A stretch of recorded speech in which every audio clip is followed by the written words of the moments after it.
Tikiu, kad dauguma tų, kurie Rugutę lydite visus 20 metų, pamatę mane jūros fone, suprasite, apie ką ši žinia. Tikrai taip, apie be galo be krašto mylimus vaikus paliestus onkologinės ligos, pačius mylimiausius kapitonus. Kapitonais vaikus pradėjome vadinti gal prieš 17 metų, kai Pijus nupiešė ir Linai padovanojo laivuką. Taip gimė idėja sukurti draugų salą, metinį renginį, kuris 10 metų džiugino vaikus, sukviesdamas vienai dienai pasiausti. Su be galo dideliu džiaugsmu lydėjome vaikus į Ispanijos salą Maljorką. Tačiau širdyje nešėmės ir savo svajonę saviems kapitonams sukurti savus namus prie savos Baltijos jūros.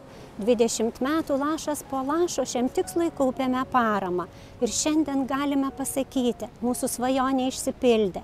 2023 metų pavasarį įsigijome poilsio patalpas, kurias po truputį įrengėme mylimiems kapitonams ir jų šeimoms. Pailsėti, atsikvėpti, pabūti kartu.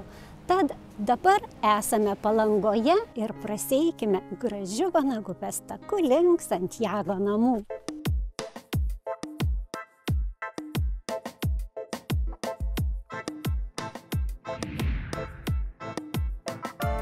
Atvėrę kapitono uosto duris, jūs pateksite į svetainę ir virtuvės zoną. Čia galėsite išsivirti kvapnios kavos ir prisėsti jaukiam poilsiui po maudynių jūroje.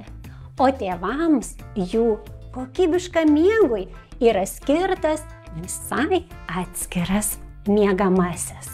Nes tėvams taip pat būtinas patogus poilsis. O dabar eikime į kitą kambarį, mano mylimų kapitonų. Čia jie galės ilsėtis, žaisti kompiuterinius žaidimus ar skaityti knygas. Yra dar vienas kambarys trečiajam šeimos vaikui. Jei kartais pritrūktų vietos, o jūsų patogumai štai čia vonia. Čia skalbsitės drabužius ir smėlėtas kojas. Dar palydėsiu jūs į terasą. Jaukiausia vieta kapitonų uoste. Į ją išėjimas yra iš visų 3 kambarių.